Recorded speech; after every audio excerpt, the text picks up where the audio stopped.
Okay.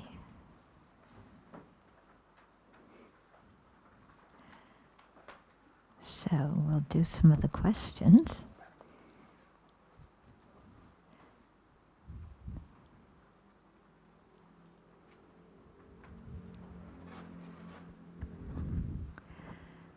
Okay, so somebody's asking, anger always catches us unprepared, and I always regret after it causes damage to me. How do we have a warning sign before we get angry? So it would be real nice, wouldn't it, if when we're starting to get angry, there were some kind of bells and whistles that went off, flashing. You're getting angry, cut it out. Yeah. But it doesn't work that way. So we have to be aware of what's going on in our body and mind so that we can catch the anger when it's still very small. If we can catch it when it's small, then we can do something with it. If we don't catch it when it's small, then it gets bigger and bigger, and the bigger it is, the more difficult it is to do something about it. Okay, so how do we catch it when it's still small? One way is to tune into our body, because there's certain changes that occur in our body as we're starting to get angry. Okay, so for example, when you're starting to get angry, or when you are angry, what happens in your stomach? How does your stomach feel? It tightens, doesn't it? It starts to get tied up in knots. So if you can learn to, feel that and be aware of it, then it can be a signal that you're getting angry. Okay? When you're starting to get angry, or when you are angry, what happens to your muscles? Also tight, isn't it? Rigid. So if you can develop some awareness of your body, you can feel your muscles tighten. You can feel your belly tighten. What happens to your heartbeat when you're getting angry? It increases, doesn't it? So you become aware of your heartbeat, aware of your pulse, and then if there's some change, you can say, oh, I'm getting angry.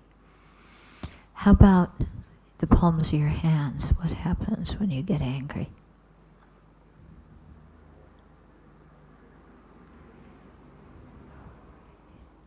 What happens? Yeah, they get kind of cold and wet. Yeah? What about your pulse here? What happens? It starts throbbing, doesn't it? So if we can learn how to observe our body, and then when we see these certain physical changes, then it can be a warning to us, oh, yeah, I'm starting to get angry inside my mind, and I can see it through the changes in the body. When you also start paying attention to your mind and the mood in your mind, that can also give you a clue before you get angry.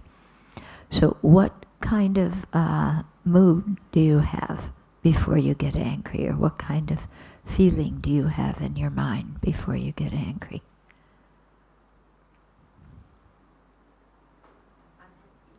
Yeah, you're unhappy. Okay, so when you're unhappy and you notice you're unhappy, then that's the time to really say, okay, I need to be careful now, because an unhappy mind is the basis for generating anger. And I don't want to generate anger and take it out on somebody else. So all of this involves kind of learning how to observe our body and mind. It's a mental factor called introspective awareness that just observes and checks up. what's going on in my body? What's the texture or feeling or flavor in my mind? Yeah? And then that can act as signals to us that we're starting to get angry. And like I said before, the sooner we catch the anger, the easier it's going to be to apply the antidote. Yeah? So what we're learning here are the various antidotes. And like I mentioned last night, we're at the end of the chapter. So if you want to get all the antidotes from the beginning of the chapter, you can politely ask the people at Pureland Marketing for the videos of last year's teachings and the teachings from the year before. Okay, or you can get the book Working with Anger. That will help. Or there's another one called An Open-Hearted Life. That will help as well. Okay. Then, if I hate a friend and the friend hates me, what should I do? Do the people we hate, are they usually friends? If I hate a friend, so maybe you mean you're temporarily mad at a friend, or do you mean you really seriously hate them and don't want to be around them? Because there's a difference, isn't there? Yeah. Sometimes we get angry at friends and they get angry at us. Yeah. So then we need to, settle our own mind down, apply one of the antidotes to work, to subdue our anger. And then it can be very useful to go and talk to our friend and discuss the situation. And, say, what was going on for you, and what were you feeling, what were your needs in the situation, what was the issue for you, and then to listen to them and to also share our perspective.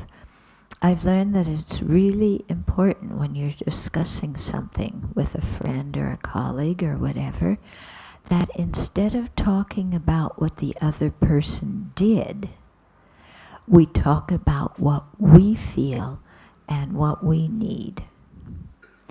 Because if you look at it, how do we feel when other people talk about what we did, pointing the finger at us? Yeah. As soon as somebody starts saying, you did this and you did this and you did this, are you relaxed, open, receptive, willing to listen? I don't think so. Most of us get defensive really quick. So if we're like that, then if we start accusing other people and pointing the finger at them, they'll probably behave the same way. So that's why it's better, instead of telling the other person what they did, to talk about our experience. Okay? I felt annoyed and I really needed to be consulted before the decision was made. Something like that. Yeah? I felt irritated and I needed to be heard. No, something along that line. Then, if we explain how we feel, that doesn't put the other person in the position of having to defend anything.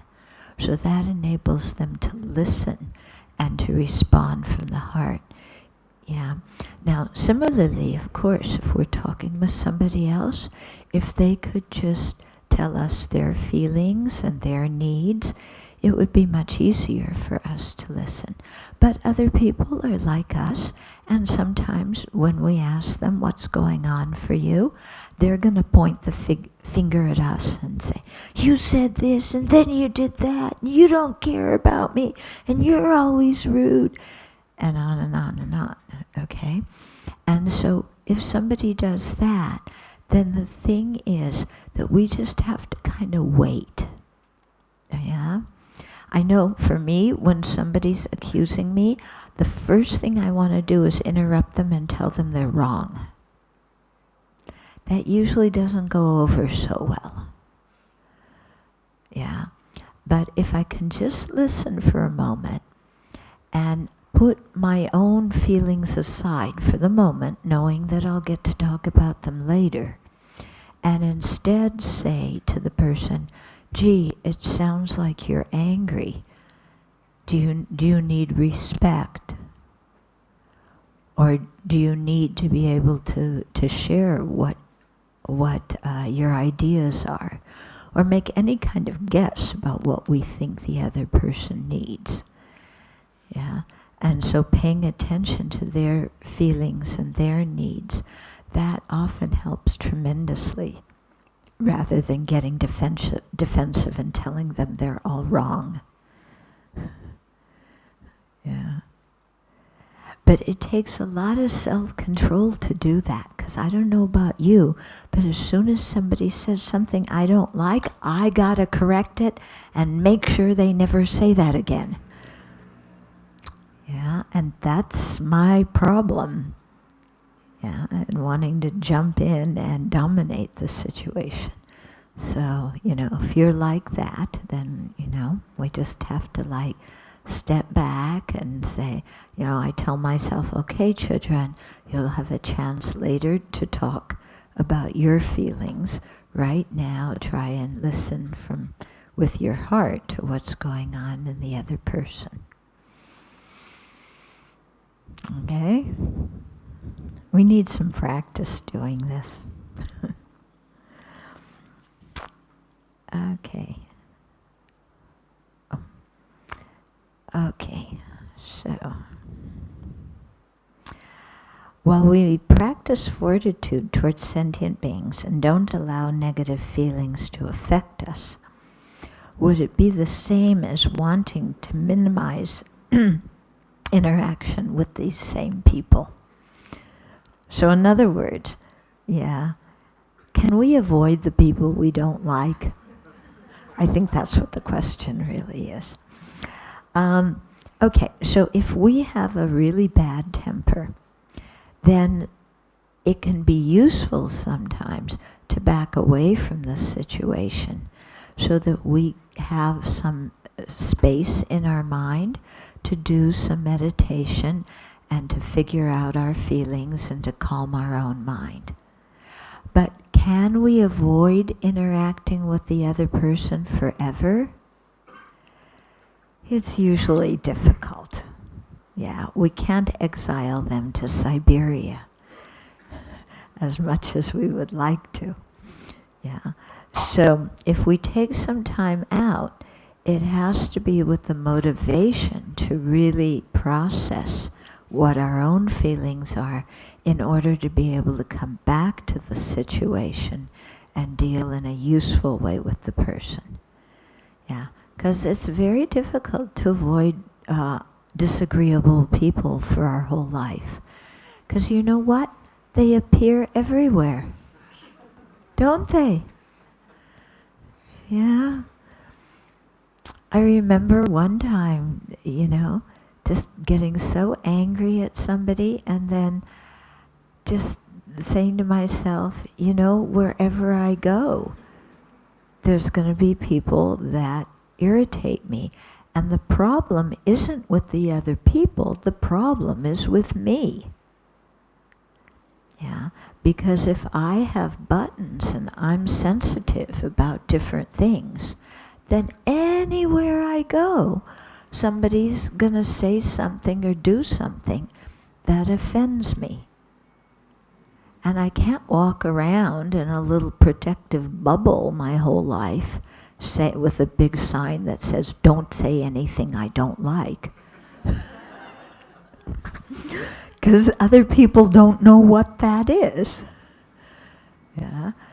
And so I have to deal with, my sensitivity, my being easily offended, and so forth, and really get to the bottom of it.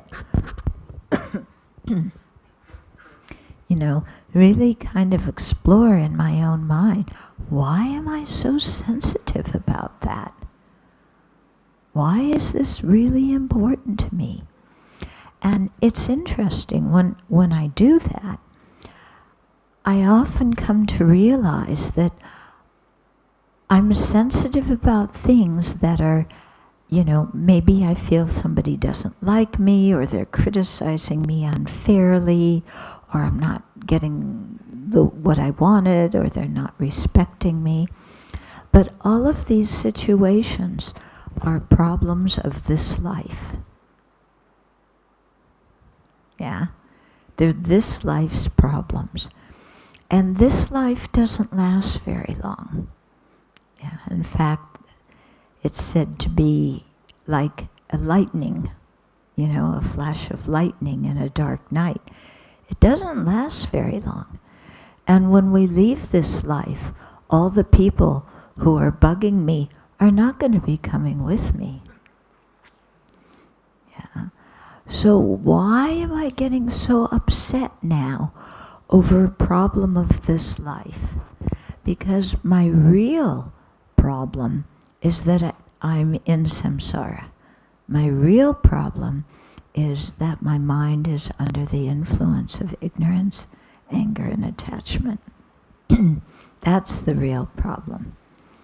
So this life's problems, I don't need to be so ego-sensitive about them. Yeah?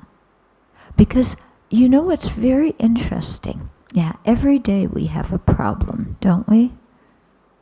Do you have a problem every day? I have a problem every day. Oh, you don't have a problem every day?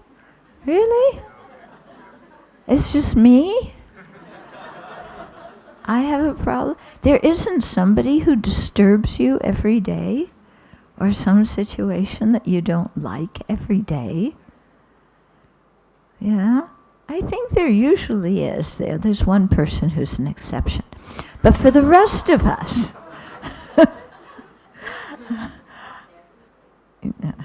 not every day, just some days. Okay. Well, you're fortunate. Yeah? But if I look, okay, today's what? December 8th? Okay. So every day when we have a problem, our problem seems like so incredibly important. Bigger than any problem on the entire planet. And yet, do we even remember our problem later? Okay, so December 8, 2014, we all had a problem. Do you remember what your problem was a year ago today? No, I don't remember what mine was either. And yet, on that day, it was really disturbing to me, just as today, whatever problem I had was really disturbing to me. And yet, look, a year later, I can't even remember what the problem is. Isn't that amazing? So if I can't remember it later, why do I get so disturbed about it while it's going on? It really doesn't make much sense. Yeah. One time I had a really big problem. Yeah. Well, at least it was big to me, but that meant it was the most enormous problem in the universe. And, with a group of people, it was about writing a book, and they weren't treating me properly, and they wanted me to do something with the book that wasn't, what I wanted to do, and And so this happened when I was in the States, so I was very upset about it. Then I went to the teachings in Dharamsala with His Holiness Dalai Lama. I'm still ruminating about this problem with the people back in the States. They did this, they did that. Why are they treating me this way? It isn't fair. And one day I was walking back to my room after His Holiness's teachings, and I just kind of stopped, and it hit me that there's 10 billion human beings on this planet, and there was only one who thought that this was a huge problem. Yeah? And so if only one sentient being thinks it's an enormous problem, is it really that big of a problem? No, not at all. And I said, wow, the whole rest of the universe, nobody even knows that I have this problem. And nobody even cares. So why do I care so much about it? Yeah? It's just this life's problem, and it's gone. Okay? So I find that a very good way to deal with problems, to avoid getting angry at different things. It puts it in perspective. It's not such a big deal. Okay. I find a certain level of anger may help in motivating us to speak up and at times make the other party stop being rude and telling them to stop unruly behavior. So somebody's saying, but anger's good. Yeah? If somebody's being obnoxious, anger gives me courage. And I can step up to the plate and tell them to shut up for their own benefit. Yeah. So anger's good. And in cases of social injustice or one person taking advantage of another person, anger's really good. If I'm not angry, then I won't do anything about it. But if I'm angry, I'll act. Well, it sounds like a good argument, doesn't it? The problem is that the argument is based on the assumption that only anger can act as a motivation to stop social injustice or to stop somebody who has unruly behavior. Yeah, that's the assumption, that only anger can motivate us to intercede and stop a bad situation. Okay, that's an incorrect assumption. Yeah, there's many different kinds of thoughts and feelings we can have that can motivate us to intercede. And one of the strongest ones, I think, is compassion. Yeah. So instead of being angry at the other person, yeah, if we can have compassion for them and intercede, not only so that that person doesn't harm somebody else, yeah, but also so that they don't create any negative karma themselves. Yeah.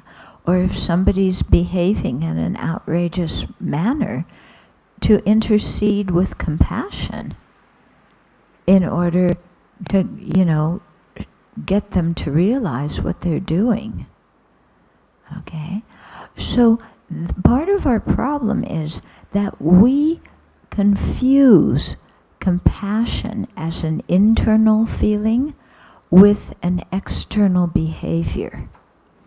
And they're different. Okay? We can have an internal feeling of compassion for somebody. And in some situations with compassion, we act in a very kind way towards somebody.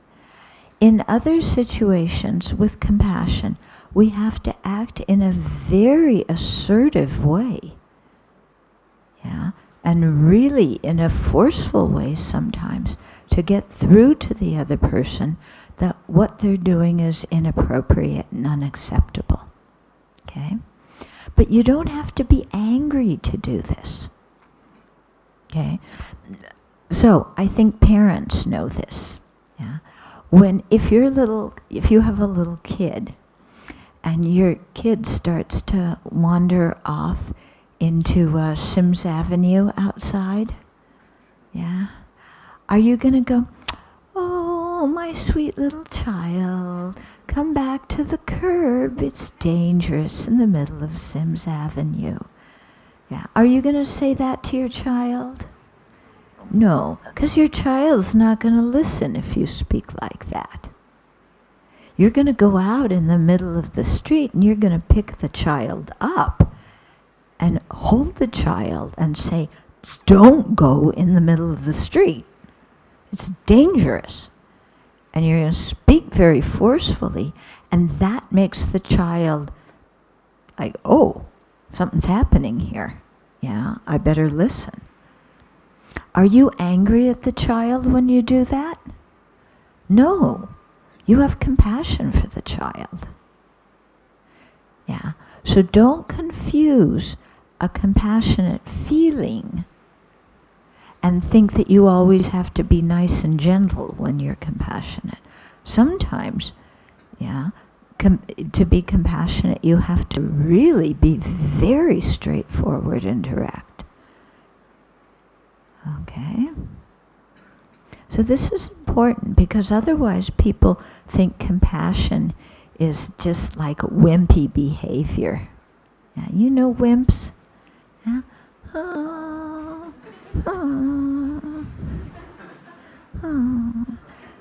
Yeah.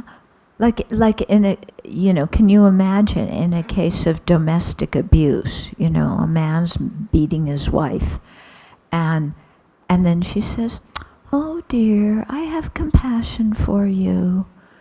Yeah, you beat me today. You'll probably beat me tomorrow. But I have compassion for you. Is that compassion?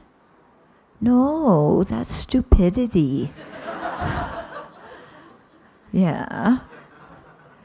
You tell this guy, you cannot beat me. This is totally inappropriate. And if you lay a hand on me, again, I'm out of here.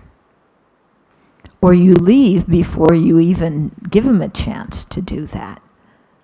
Okay. And that can be compassion for him and compassion for yourself. Okay? Sometimes, with compassion, we really have to put ourselves on the line because we sometimes have to tell people very unpleasant things out of compassion. Yeah. If you have a friend, or let's say a family member, who's an alcoholic, or who has a gambling addiction, yeah, or some kind of substance abuse problem, is the way to handle it just, oh yeah, oh you're an alcoholic, that's really too bad. Oh, you need some money, you're my brother, here's some money, and he's going to go buy some booze with it. Is that compassion? Is that compassion? No, it's not. Yeah. So you have to say to somebody, you have a substance abuse problem. I will not give you any money to go buy booze. I will take you to a rehab center, and I'll support you in getting some, going through rehab. And you have to say it in a very clear, direct voice. You're not nice and sweet. Yeah. It's, you're ruining this family with your alcohol problem. And you need to do something about it. And I care for you and I will support you, but don't try and take advantage of me. Yeah? Okay? But you can do that with compassion because you care for them. I talked to one man who, he told me that when he was young, he used to get in trouble a lot, and the police would pick him up. This was when he was still underage, as a juvenile. The police would pick him up. He'd appear before the judge. His mom would be there. She would pay a fine or do whatever and take him home. And then he would do something else obnoxious, get picked up by the police again, and the whole scene would replay. And one time, he told me, he was there in the courtroom, And, the judge was saying, pay this fine or do whatever. And the mother said, you keep him. I can't handle him anymore. You keep him, put him in jail. And he told me that he was so shocked, because his mother was no longer bailing him out and rescuing him. Yeah, he was so shocked that it really made him start looking at his life and seeing that he needed to be responsible for his actions. Yeah. So I think that was probably a really difficult decision for his mother to make, to say, yeah, keep him. I can't handle him. But she was at her wits' ends. And it was only when she did that he woke up. Okay? So, sometimes you have to be quite strong and you have to risk things out of compassion.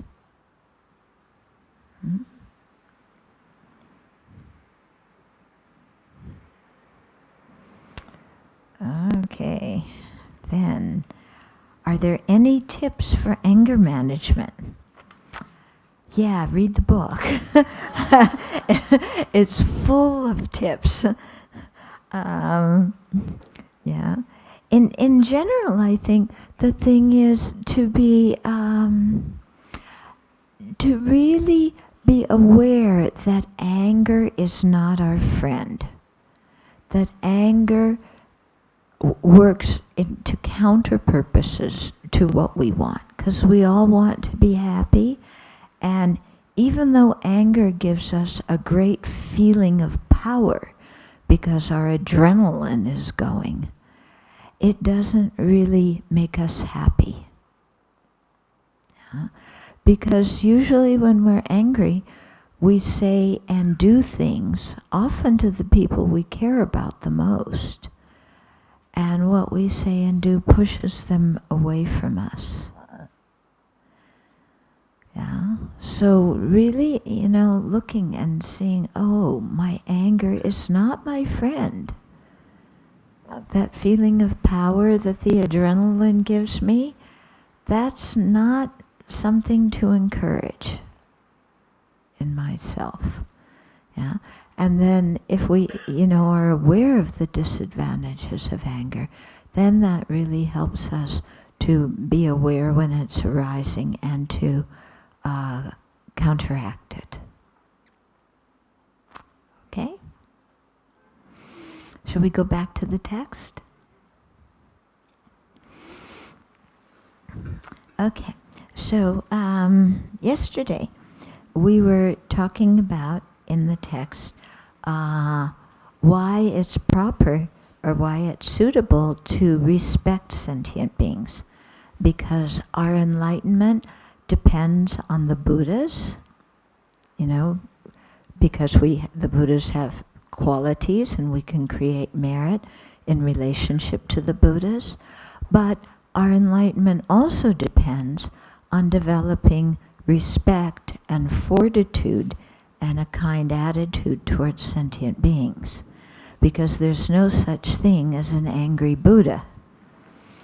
Yeah, and we can only practice fortitude with respect to people who are harming us. We can't practice it in respect to people who are kind to us. Okay, so this is what we were talking about.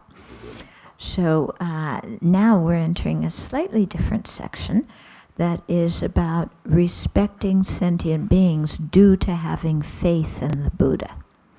So verse 119. Okay, I think we did, 119. Furthermore, what way is there to repay the Buddhas who grant immeasurable benefit and who befriend the world without pretension, other than by pleasing sentient beings? So if you think about it, we value the Buddha, we respect the Buddha, we want to repay the Buddha's kindness. Who does the Buddha care most about? Who does the Buddha care most about?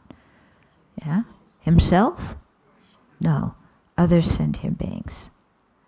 So if other sentient beings are the focus of, what is most valuable to a Buddha, then if we want to repay the kindness of the Buddha, it involves being kind to sentient beings, having fortitude, not blowing up at them, respecting them. Okay. Yesterday somebody asked what respecting sentient beings meant. It was a good question, yeah? And I said it involves, realizing that they have the Buddha potential and treating them in a way that acknowledges that. Let me give you an example. One person in my Dharma class when I was teaching in Seattle told me a story of when he went to Berkeley, California, and there's a lot of street people in Berkeley, people just living on the streets and begging. And there was one woman sitting there, and he didn't have very much money, but he was going to give her $1. And so he bent down and he looked at her, looked her in the eyes, and with both hands gave her $1. Most people, when they're giving something to a street person, they walk by and they just kind of throw it like that. But he stopped and looked and then gave it to her. And her eyes filled with tears. And she said, wow, you're treating me like a human being. Yeah. So that's an example of respecting somebody. He wasn't just saying, oh, you're a street person. Yeah, you're begging. Here's $1. Yeah. Kind of like as if she were dirt or something like that. But really looking her in the eyes and giving it in a very, respectful way. And that touched her more than the money did. Yeah. And I work a lot with inmates in prison. And one of the most important things I've discovered is just treating them with respect, treating them the way I treat anybody else. And that's kind of my natural tendency. I never thought of treating the inmates in any other way. Yeah. Until somebody remarked to me about how important it was to him that I treated him like everybody else. And I was going like, well, why wouldn't I? And then I realized, well, wow, usually when you're in prison, people don't treat you respectfully. Yeah? Often your family's mad, they don't talk to you, the prison guards are mean, they're rude, you have no power, they take advantage of you. The other inmates are all competing, quarreling, and so on. So just being treated like a regular person is like highly meaningful. And it made me realize that, yeah, this is something that we should just do automatically, no matter who the person is. Yeah, whether they're rich or poor, or living in the streets, or living, in a nice part of town. Just the attitude of respecting a human being. Yeah. So this verse is giving us one reason to respect living beings is because they're who the Buddha cares most about. Okay. And it's true, because why did the Buddha spend 3 countless great eons practicing the path to become fully enlightened? Yeah. It was in order to benefit sentient beings. It was out of compassion for sentient beings. Yeah, so sentient beings are definitely who the Buddha cares most about. So if we appreciate the Buddha, we should appreciate sentient beings. Okay. Often we're not like that, are we? Yeah. we go into the Dharma center or wherever. Oh, the Buddha, we bow. The teacher, we're so nice in front of Dharma teachers, aren't we? I'm so nice. I'm so polite. Yeah. Then, when the Dharma teacher isn't there, then it's like we barge through the room and elbow everybody and, get out of here. What are you doing here? You're in my way. Yeah. True or not true? It's true, isn't it? Yeah. I watched around my teacher. My teacher would say something simple like, I would like a cup of tea. Then we would all go charging off to the kitchen. I'm bringing him a cup of tea. No, I am. You get out of here. No, he asked me to bring him up a cup of tea.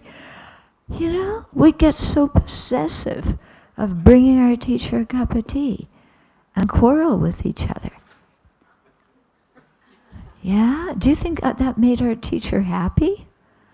I don't think so. I also watched in Dharma centers, yeah?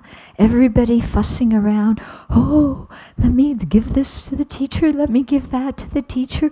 Let me go in. I'll wash the teacher's dishes. I'll clean the teacher's floor. I'll do anything, But then you say to the person, oh, well, the teacher's taken care of. Can you do the dishes of all the people who attend to the course? Can you wash the floor in the kitchen? Yeah, can you clean the bathrooms of the people attending the course?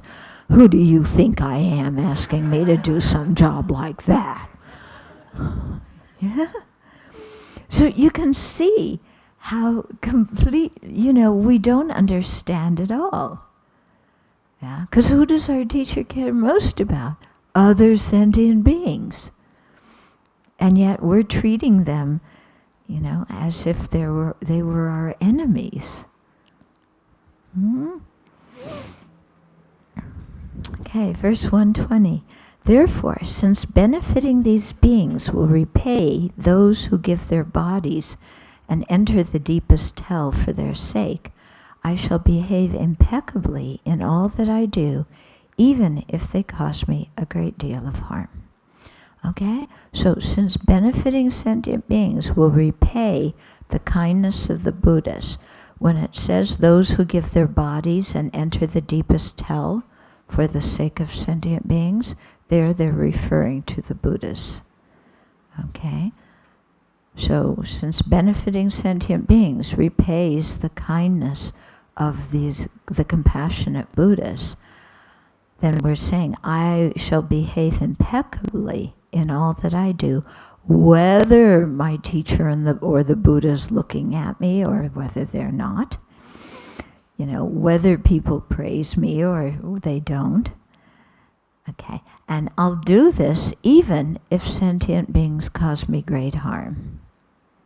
Okay, so from my side, I won't abandon sentient beings and get angry. I will respect them, yeah, even if they harm me.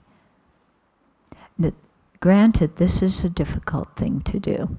And His Holiness tells the story of one monk from Namgyal Monastery who, after the Chinese Communist takeover of Tibet in 1959, had been imprisoned and was tortured.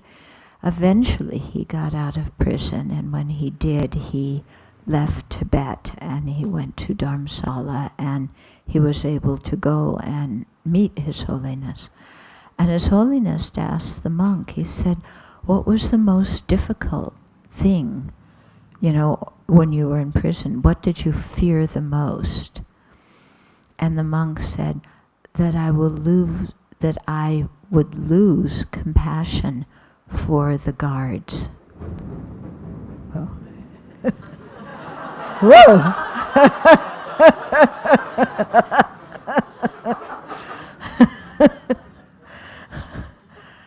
Yeah? So, that's really something, isn't it? That the thing he was most afraid of was losing compassion for the people who were imprisoning and torturing him, because it was the compassion that kept him going during those difficult times. Okay? So he was, repaying the kindness of the Buddha by having compassion and treating the prison guards respectfully. Yeah. Hard to imagine, isn't it? Very hard to imagine. But what practitioners do, what genuine practitioners do, can be hard to imagine for the rest of us. Then 21.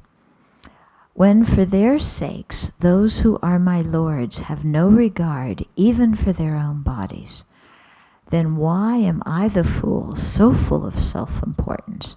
Why do I not act like a servant towards them? Okay, so when for the sake of sentient beings, the Buddhas, who I respect so much, have no regard even for their own bodies, because the Buddhas will do anything they possibly can to benefit sentient beings, even if it involves harm to their own bodies. So if they'll act like this, out of so much compassion for the benefit of sentient beings, then why do I, as just a foolish person who doesn't really do anything for anybody, why am I so full of self-importance and go around acting like I'm like this big, compassionate, benevolent person? Why, in actual fact, I should act as a servant towards sentient beings. Okay, so saying, why don't I act as a servant to sentient beings instead of going around pretending I'm so important? Yeah. And you compare my behavior to the Buddha really serves sentient beings, but he doesn't even go around acting self-important.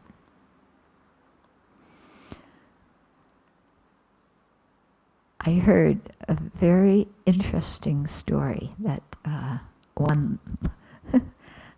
there's one Lama I know, a Tulku I know, who has very interesting sense of humor. And I heard a story about him when there was somebody somewhere, who was acting in a very self-important way. And he went up to that person and he said, "Oh, you should really take up music." And the person said, "Why?" He said, "Well, you're always tooting your own horn."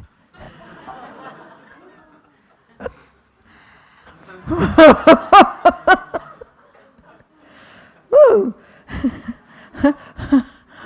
But it was spot on, Okay, so 122. Because of their happiness, meaning the happiness of sentient beings, so because of the happiness of sentient beings, the conquerors, the Buddhas, are delighted. However, if sentient beings are harmed, the conquerors are displeased. Hence, by pleasing sentient beings, I shall delight the conquerors, and by harming them, I shall hurt the conquerors. Okay, so the Buddhas are called conquerors because they've conquered the defilements. So if I help sentient beings, the Buddhas are happy because who they care for the most are receiving benefit. But if I harm sentient beings, then that displeases the Buddha. Okay? And so then making a determination, hence by pleasing sentient beings, I'll please the Buddhas. By abandoning harming them, I will abandon harming the Buddhas. Okay.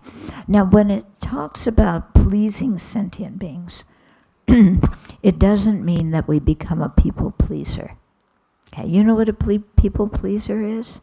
Yeah? Somebody who's always walking around trying to make everybody happy, not because they really care about other people, but because they want other people to like them, or because they can't stand when there's bad vibes in the room. So they're trying to fix it up and patch it up because, there's some kind of uncomfortable feeling. Yeah. So sometimes these people seem like they're so nice, they care so much about, oh, would you like this? Would you like that? Let me help you with this, let me help you with that. But their motivation isn't really to help. Yeah. The motivation is more so that people will like them or people won't criticize them. Okay? Are you a people pleaser sometimes? Think about it, yeah? And it can be very dangerous being a people pleaser, because when we're a people pleaser, sometimes we lose our wisdom and we just do whatever anybody else wants just to make them happy or just to make them be quiet. But what we do may not be so good. Yeah. So it's sometimes we break our precepts in order to, somebody wants us to do something, we want them to like us, so we go against our own ethical code. That's not so smart.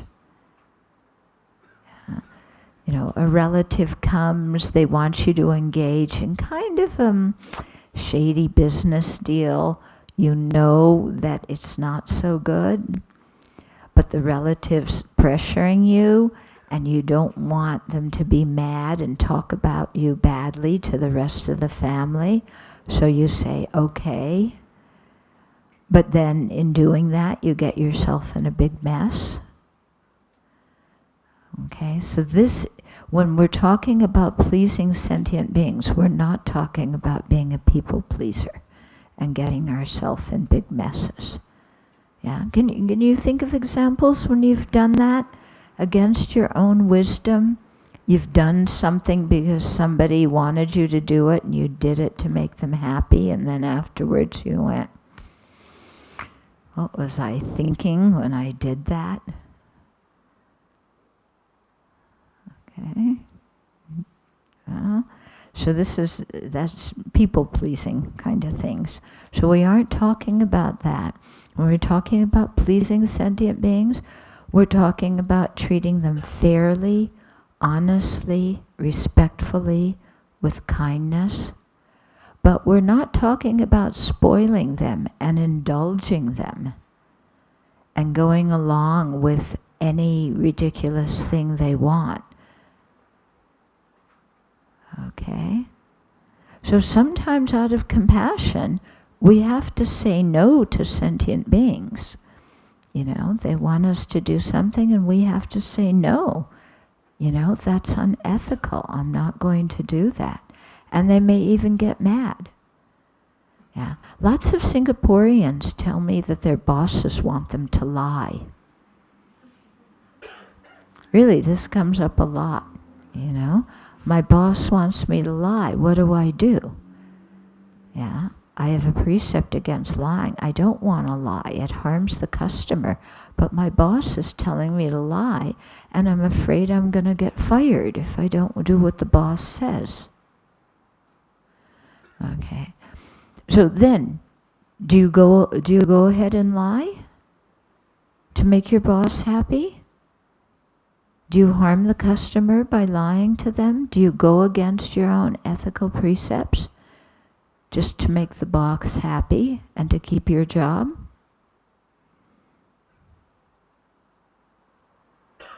Yeah, you really need to think about this.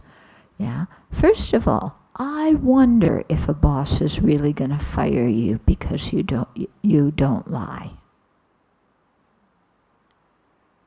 Yeah. Would a boss fire you because you don't lie? Yeah. If this happened in the U.S., you could file a complaint against the boss for firing you unjustly. Yeah. I don't know here if you could do that. In my country, you could easily do that. Second of all, if somebody would fire you for not lying, do you really want to work for that company? Yeah. Do you want to work for a company that lies and deceives its customers? Okay.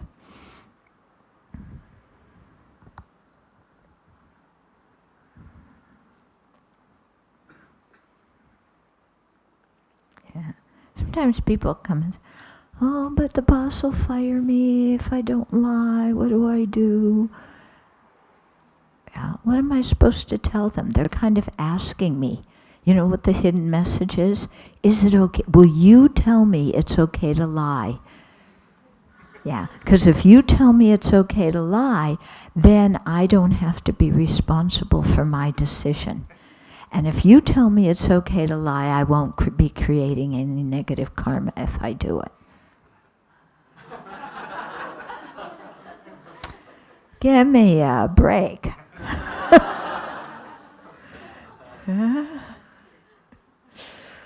Okay. So 123. Just as desirable sense objects would give my mind no pleasure if my body was ablaze with fire. Likewise, when living creatures are in pain, there is no way for the compassionate ones to be pleased. Okay, so we all know that if we have if our body were blazing with fire, you know, people could give us delicious ice cream. We're not going to be able to enjoy it at that moment. Okay, so in the same way, if we are causing sentient beings pain, or if they're living in pain, there's no way that the Buddhas are going to be pleased about that situation. Okay? So we need to think about it. You know, when we wanted to get revenge on somebody who harmed us, oh, I'm gonna get even. I'm gonna give them a taste of their own medicine, you know, and we find exactly the right thing to do that really harms them. And then we feel so self-satisfied. Yeah. Do you think the Buddha's happy about that? Yeah? You think bodhisattvas are going, oh, the sentient beings I care about so much, somebody just trashed them. Oh, they're not going to think like that. Okay? It's kind of like parents, you know? If you treat the children well, the parents are so happy. If you don't treat their children well, the parents are upset. Isn't it that the way that it usually is? Yeah? So it's a similar way. 124. Therefore, as I have caused harm to living beings, today I openly declare all my unwholesome acts that have brought displeasure to the compassionate ones. Please bear with me, O Lords, for this displeasure I have caused you. Okay, so here we're looking. Do you see how Shantideva's leading us?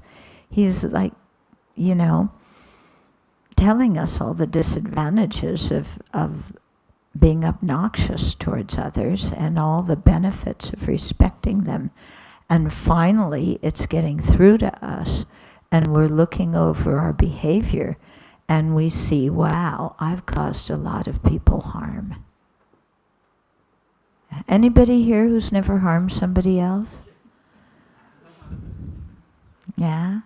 Anybody here who's never criticized somebody else? Who's never talked badly about somebody behind their back? Who's never gossiped about somebody? How about who's never told somebody else a secret to somebody they didn't want to know about it? Yeah. Anybody who's never lied to somebody?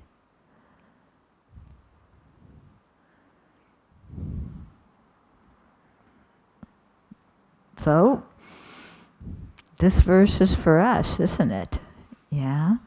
We're kind of saying, whoa, I'm, owning up to what I've done, and I've been quite rude and obnoxious and done harmful things to others, and I regret it. Yeah? And I regret the harm I've caused others, and I regret displeasing the Buddha. Mm-hmm. And so together with that regret, we should have a determination to not treat others that way in the future. Yeah. Then 125, from now on, this is it. This is the determination to act differently. From now on, in order to delight the Tathagatas, I shall serve the universe and definitely cease to cause harm. Although many beings may kick and stamp on my head, even at the risk of dying, may I delight the protectors of the world by not retaliating. Okay, so from now on, in order to delight the Tathagatas, the Buddha, the Buddhas, I shall serve all the sentient beings in the universe, and I will stop harming them as much as I possibly can. And even though they may kick me and stomp on my head, which doesn't happen very often, so even if they don't treat me the way I want to be treated, yeah, even at the risk of dying, or even just by bearing a small inconvenience, may I delight the Buddhas, who are the protectors of the world, by not retaliating to sentient beings who harm me. Because what good does retaliating do? Yeah, we just had attacks in Paris. Yeah, what did the French government do?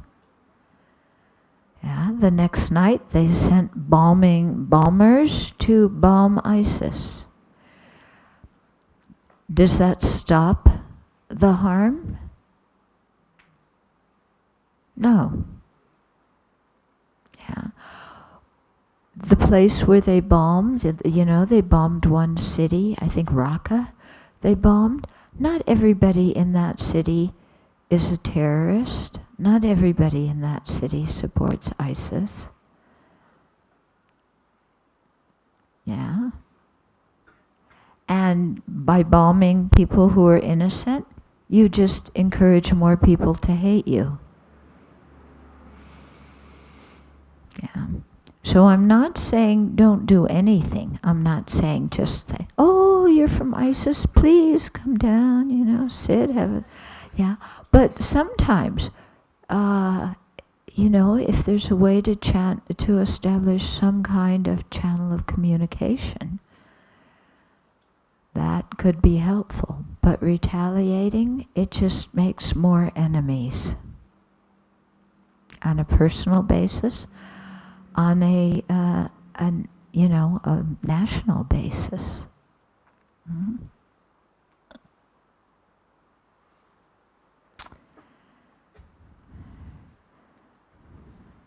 And yet, in our world, if you don't retaliate, you're seen as weak. I think not retaliating is a symbol of being strong. Yeah. It means that you're strong inside of yourself. You're not going to let your anger control you and make you do something foolish. Yeah. You're not going to let somebody else take advantage of you in the future. I'm not saying that you just roll over and say, you kick me again, But I'm saying that, somebody kicks you and then you start clobbering them. Are they just going to stop? No, you're going to have a brawl right there, and a lot of people are going to get hurt. Mm-hmm. So 126. There is no doubt that those with the nature of compassion, that means the Buddhas, regard all these beings as being the same as themselves. Furthermore, those who see this Buddha nature as the nature of sentient beings also see the Buddhas themselves. Why then do I not respect sentient beings? So if we can see that sentient beings have the pure nature of mind, that the basic nature of their mind is undefiled, and that therefore they have the potential to become fully awakened beings. Yeah? If we can see that sentient beings are future Buddhas, that they have this incredible potential and capacity, then if we can see them that way, we would automatically respect them. And why not? Okay? So, how we respond to somebody else depends on how we look at them. If we look at somebody and we say, oh, this guy is just, some dirty creep who's never going to amount to anything, then we treat them disrespectfully. If we're able to look at the same person and say, here's somebody who has the potential to become a fully awakened being, who has some inner beauty and inner goodness that needs to be tapped into. If we practice seeing everybody like that, then they would appear totally differently to us, wouldn't they?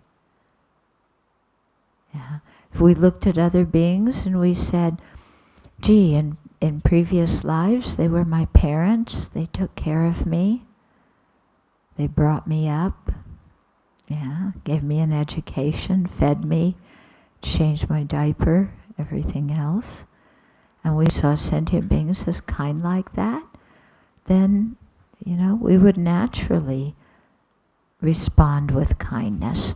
And small things they did that we didn't like, we would just completely overlook.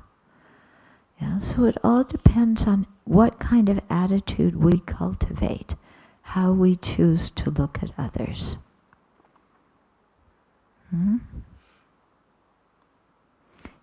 It's like the example of the glass. Is it half full or is it half empty? Depends on how you look at it. If you look at life as, everything's half empty, so like a glass that's half empty, then you're always going through life saying, I don't have this and I don't have that, and people have more than me, and poor me, and I'm left out, they don't appreciate me. But if we have an attitude of the glass is half full, then it's like, wow, look at everything I have going for me in my life. I'm so fortunate. And so then you just look and you see your good fortune everywhere around you. And the small things that you don't have cease to be a big problem. Because you just feel really, really fortunate. So it depends on how we train our mind to look at things. The world is not something objective out there. Depends on how we look at it, how we relate to it. Okay? So we're going to stop here. And we have a little bit of time for some more Q&A if you'd like. And then tomorrow, I think we will finish the chapter. So, questions?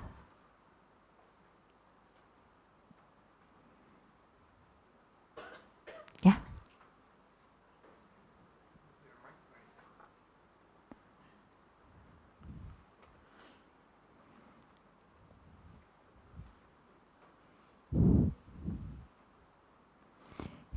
Do you want?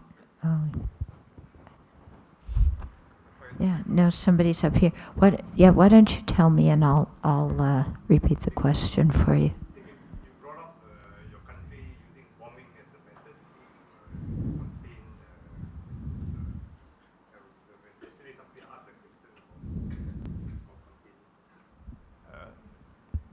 Yeah. So my question is that if there have been concrete examples of compassionate approach towards terrorism now, in the past, or maybe foreseeable future, and this become a role model, I'm sure that this approach would have been used by your country, the compassionate approach instead of the bombing approach. Mm-hmm. So my question is that are there really that many of these concrete examples of treating terrorism with compassion and has worked?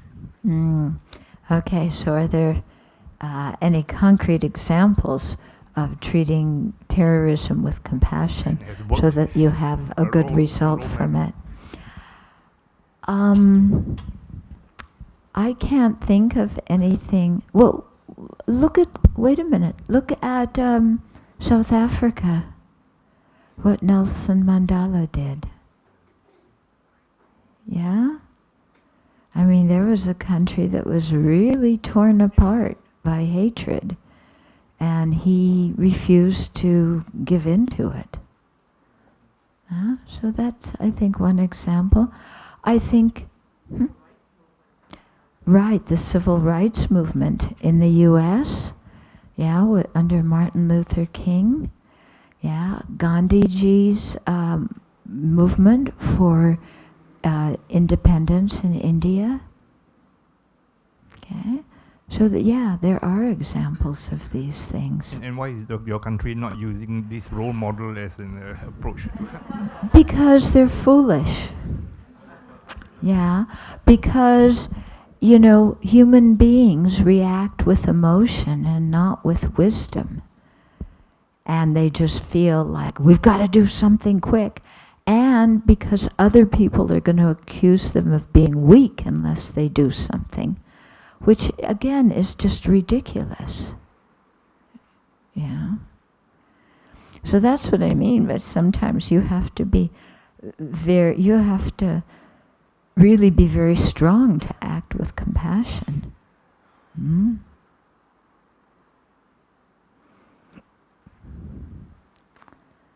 Okay, yeah.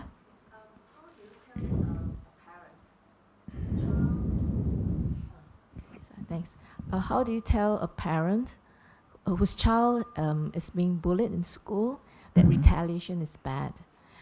If, let's say, they've tried talking to the school and the teachers, whatever, and the child continues to be bullied, and then, you know, because I know some parents, they tell their kid, you know, just whack that guy one time really bad, and he will stop. That's guaranteed, you know. And if you try to talk to him, you know, then the bullying may just continue. So how do you tell parents not to tell the kid not to retaliate? Oh, okay, Yeah. so your question is, how do you work with parents who tell their children to retaliate Yeah. when the child is being bullied? Yeah. Because I think some parents, they will continue to tell their child, talk to the teachers or school counselors to get the bully to stop. And then some parents will tell their kid, yeah, just hit that guy back, and then he will stop, you know, just to get the bully to stop. Yeah, so I just want to hear your views, because you mentioned earlier that retaliation is bad in whatever form, Yeah. for whatever reason. So, But you can stand up for yourself without retaliating. That's the thing. Yeah, you can stand up for yourself without retaliating. So not retaliating doesn't just mean you stand there after somebody whacks you. Yeah. yeah, they try to resolve it using a non-violent way. Yeah. But if the bully doesn't stop, Then you know, and yeah. So in a situation in a schoolyard, if a bully doesn't stop, you go to somebody who's stronger than you are and tell them that what's happening, and you let the school administration handle the bully. Yeah, that's what I would do anyway. It seems like you're thinking of a specific situation, and like I said last night, it's hard for me to give an answer to a specific situation when it's asked in a general way. Because sometimes, like when you talk to other parents, and then you share notes and say, oh, what would you tell your child if he's being bullied? And then one parent will say, I'll just ask him to just Whack the kid. Just whack the kid. Yeah. And then another parent say, no, you don't use violence. Yeah. So I just wanted to. So the parents have an open discussion. Yeah? I mean, people disagree with your idea. You present the reasons for your idea. They agree or they disagree. If they disagree, what can you do? Yeah? Or maybe I'm not understanding your question. I mean, in any kind of situation where people have differences of opinion, one parent says whack 'em, one parent says no. Everybody explains their reasons for what they do, and then people either accept those reasons or they don't. Yeah, but you know, sometimes we explain things very reasonably to somebody else. They still don't accept our idea. What are we going to do?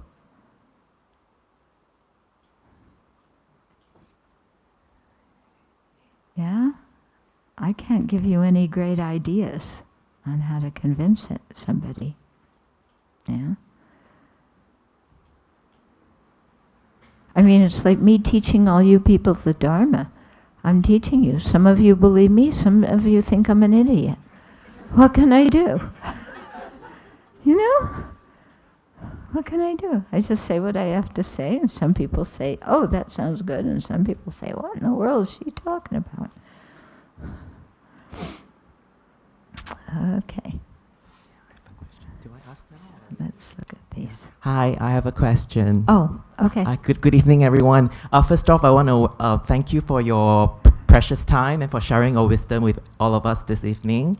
And because we're talking about anger, my question is anger ever justified? And if we are supposed to act out of compassion instead of anger, is there a chance or a danger of us thinking that we're actually acting out of compassion, but it's actually masked anger? And my final question is, as practitioners and people who are eager to up-level our mindfulness, are we trying to get to a point where we never get angry? Or is it more about how we react to anger? Thank you so much. Okay, so I'll have to ask you question. Oh, okay. Yeah, okay, so ask me the first question again. Oh. Only one, just one at a time, that's all I can handle. The first question is okay? anger ever justified? Is anger ever justified? Justified by whom? I guess on a preliminary level, it would be like yourself. So there's a bit of a self-righteousness to it, how you feel and validation, but also anger as a community against atrocities that's being done onto you. Yeah.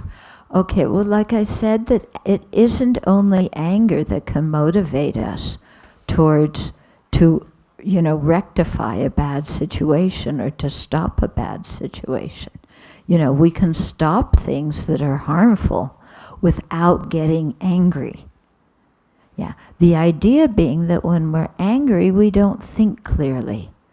And so we may act, but the way we act may not bring about the result we want because we're not thinking clearly. Like my country's government. Yeah. See, I can say that.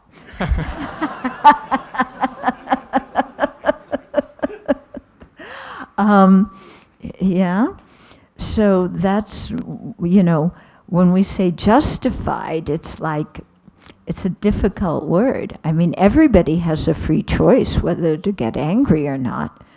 You have total free choice, but we just have to think, does getting anger benefit me in the long term? Or are there drawbacks?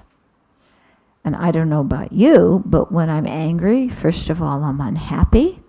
Second of all, I say many things that I regret saying.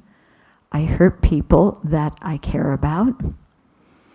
I act impulsively and then get myself in a mess. though, and just looking over the history of my anger, I can see, many people may say, yeah, get angry, but it doesn't help me, so why should I do it? Okay, second question. I guess maybe you have partially answered the second question already, which is it possible and is there a possible danger for us to think that we're acting out of compassion, but still actually we're acting out of anger that's masked as compassion? Okay, sometimes, of course, we can always fool ourselves. Yeah. It's like the parent who beats the child and says, I'm doing it for the child's good. Whack, whack, whack, whack. And they're clearly angry. So. Okay, thanks. Yeah. Then the final question is, so are we trying to get to a point where we no longer feel anger? Is it even possible? Or is it more about managing that anger? Yes, it is possible to get to a point where we no longer feel anger. That's why we're practicing the path to awakening, because anger depends on ignorance. Ignorance misperceives reality. When we can perceive reality correctly, then it cuts the root of the anger. Okay. Yay, thank you. Yeah. That's Wouldn't that be nice to never get angry again? yes, I want to get there. Ah, I do too.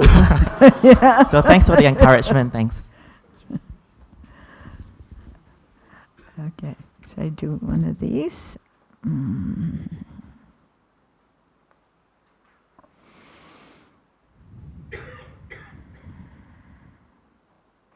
Here again, somebody's asking me about a specific family situation in a general way, and it's really not fair to me to talk about a specific situation in a public way when I don't know all the circumstances to it. So please excuse me for not answering that question.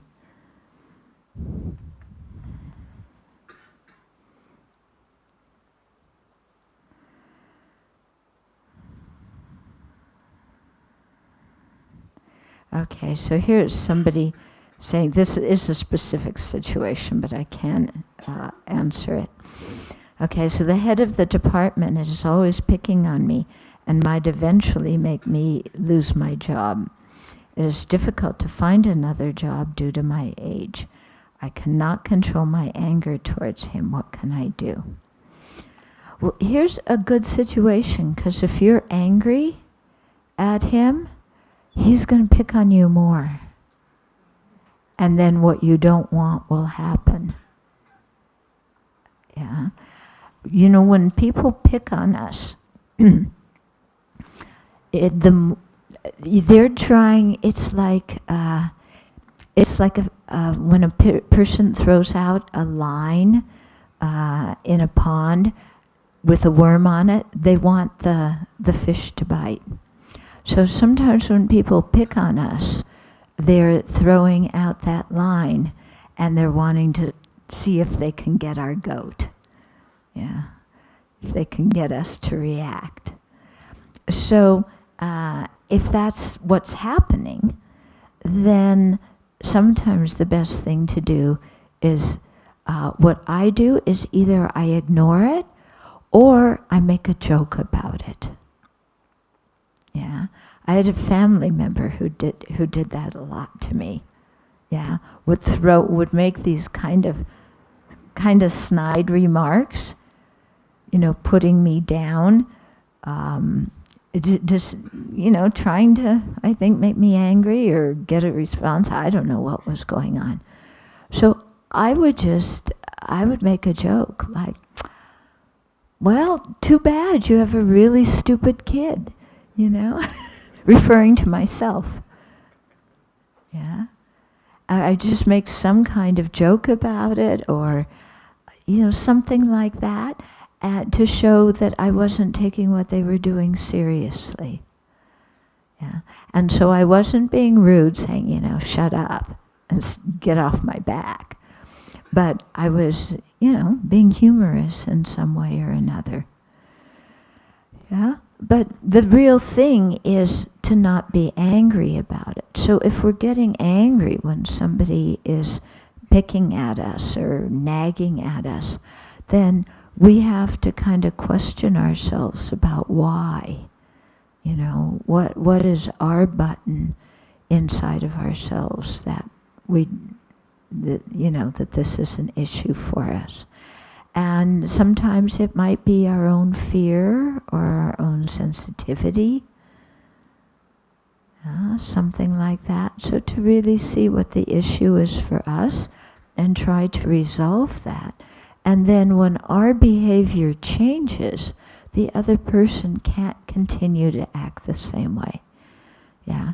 You know how it is in families sometimes? At a family meal, people play out the same roles and what they say to each other. You know, this one picks on that one, then that one gets angry at this one, then this one says, and then that one, you know. And so you have this thing that plays out. It's like every time you have a family meal, you know, these two people are doing something, and it ruins the happiness of the whole meal. If one of those people changes, the other person can't continue to act as they are. Yeah, that dynamic only happens, when this person acts and this person responds in a certain way. If this person doesn't respond in that way, but they respond in a different way, this person doesn't know what to do. Yeah? So that can often be one thing. Just totally change your response.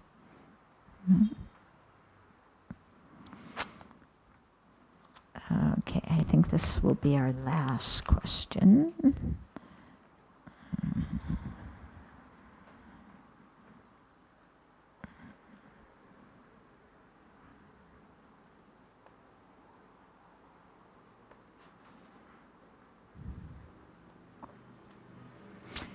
Okay, so person A voluntarily observes precepts of no sexual conduct, but risks breaking it.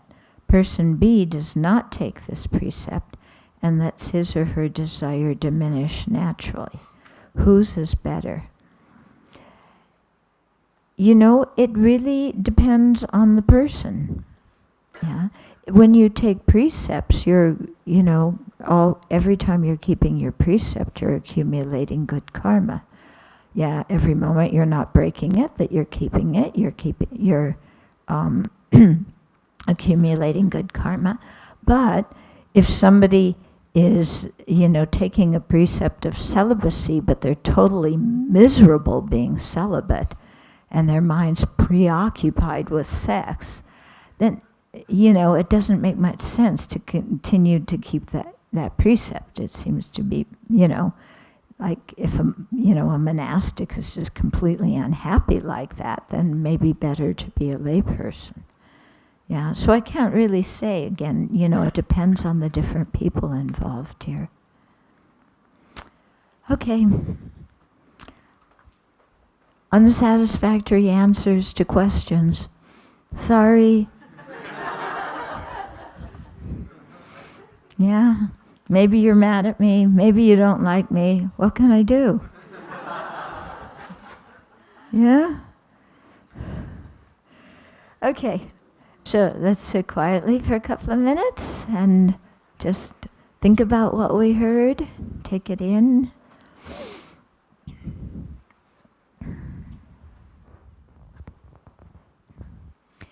Due to this merit, may we soon attain the awakened state of Guru Buddha, that we may be able to liberate all sentient beings from their suffering. May the precious Bodhi mind, not yet born, arise and grow. May that born have no decline, but increase forevermore.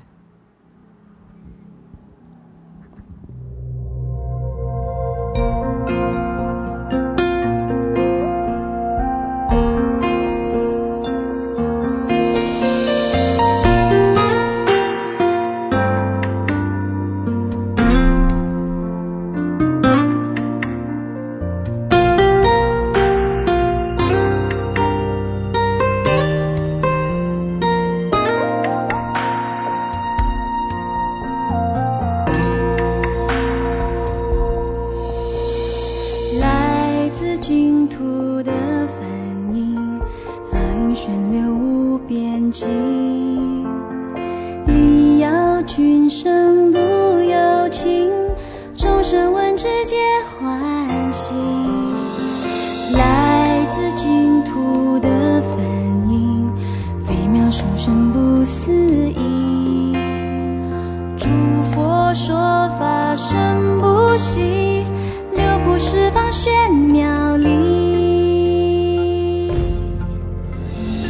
来自净土的梵音，胜过凡尘万种义。来自北大愿力，迷路之鬼是真理。佛过净土的梵音，功德殊胜说不尽，唯愿众生早觉醒，殊胜无上妙菩提。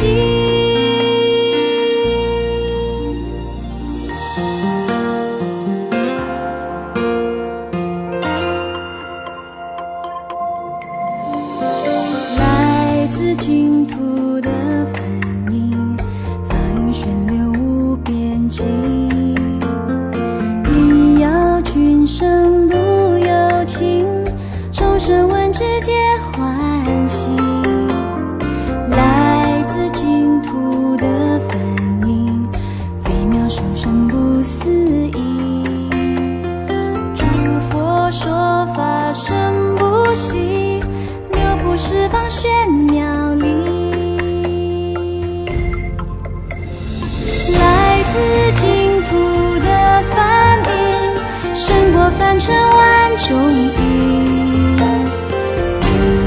来自北大愿力，迷路之鬼是真理。佛过净土的梵音，功德殊胜说不尽，唯愿众生早觉醒，殊证无上妙菩提。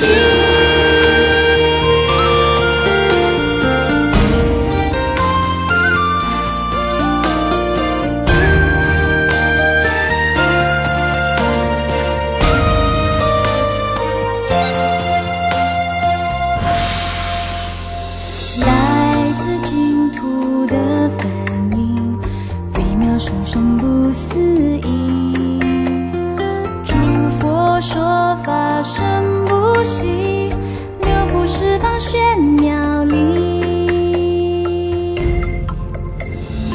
来自净土的梵音，胜过凡尘万种义。